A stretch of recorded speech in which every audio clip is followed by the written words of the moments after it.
Mes chers amis, prenons une pièce, mettons dans la boîte de tzedaka, ensemble, comme j'aime dire, l'année de Hakel, l'année de rassemblement, toutes les mitzvot, particulièrement la tzedaka, quand on le fait ensemble, ça a un pouvoir extraordinaire. Et ceci va nous amener, comme on en a parlé hier justement, le concept de Vaïchi, la vie éternelle. Eh bien, le rabbin Goldman de l'Afrique du Sud raconte une petite anecdote. Un membre de sa communauté qui avait l'habitude, tous les matins, commençant la journée, de lire dans le journal la liste de la section nécrologique pour voir, connaissance peut-être décédé, est-ce qu'il doit participer à un enterrement, apporter les condoléances, ainsi de suite. Un jour, en lisant, il est surpris, il voit un nom qui lui ressemble, le même que le sien.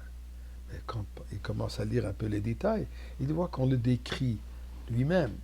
Il se regarde dans la lumière, dans le miroir, et il voit qu'il est vivant. Il se posait peut-être d'abord la question. Et maintenant, il est vivant. Il appelle le rédacteur en chef du journal. On dit, désolé, il faudrait que vous parliez avec le rédacteur de ce département. On le met en ligne avec le rédacteur de ce département. Il dit, écoutez, monsieur, vous avez fait une grosse erreur. Vous avez marqué que tel et tel est décédé. C'est moi-même, je suis vivant. S'il vous plaît, faites une correction pour que les gens ne pensent pas que je suis décédé. Désolé, je ne peux pas faire de correction. Je comprends, je suis en ligne, vous ne savez pas qui je suis. Je suis prêt à venir chez vous au bureau, vous montrer qui je suis et vous montrer mes documents, qu'effectivement que c'est moi. Et là, vous allez faire une correction, s'il vous plaît. Il dit non, le journal ne fait pas des erreurs. Mais même si je me présente chez vous, si vous vous présentez chez moi, seule chose que je pourrais marquer, que vous êtes né, ou vous êtes rené. C'est quoi le secret de notre survie, de survie du peuple juif?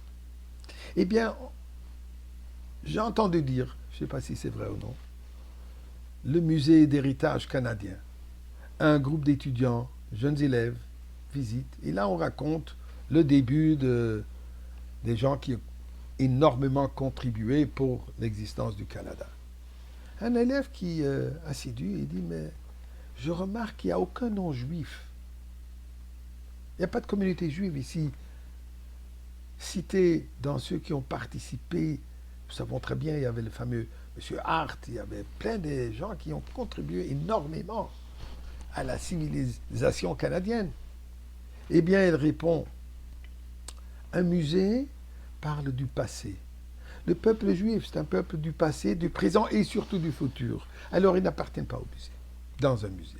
Eh bien, belle excuse, mais le point, il est très vrai. Mais c'est quoi notre secret de survie? L'Iran, le Hamas, avec le support des Nations Unies, n'arrête pas de dire qu'il faut déjà écrire la disparition du peuple juif. Hitler en a parlé, Staline en a parlé, les crusades, ils en ont parlé. En Espagne, 2 millénaires que les gens n'arrêtent pas, des pays, des armées, des individus n'arrêtent pas de parler de notre disparition.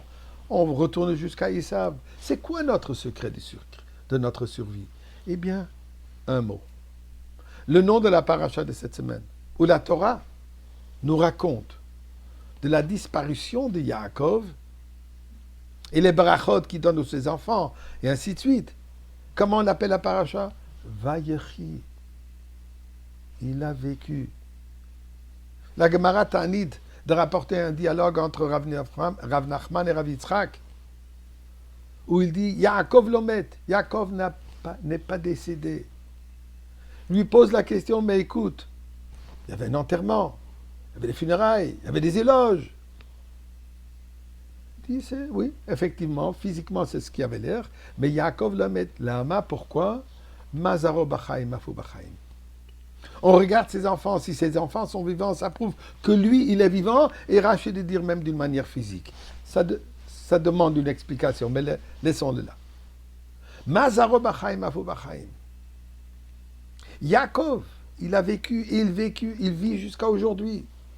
Pourquoi? Ses enfants sont vivants. Son message est vivant. Son mode de vie est vivant. Yaakov, tous ses enfants sont des tzadikim. Le futur de Yaakov continue et continue jusqu'à aujourd'hui. Nous donc, Am Israël Chai, le peuple juif, il est vivant. Mais qu'est-ce qui nous donne cette vie? La Torah de vie. C'est en s'attachant, en s'accrochant à Yaakov. Et le représentant de notre génération, Yaakov, qui est le Reb, comme a marqué Nassi, représente Nitzutzo Shel Yaakov Avinu, en s'accrochant au tzaddik, en vivant notre Torah mitzvot, et surtout en s'unifiant entre nous, Hakel, le rassemblement. Nous allons vivre éternellement avec la venue de Mashiach aujourd'hui.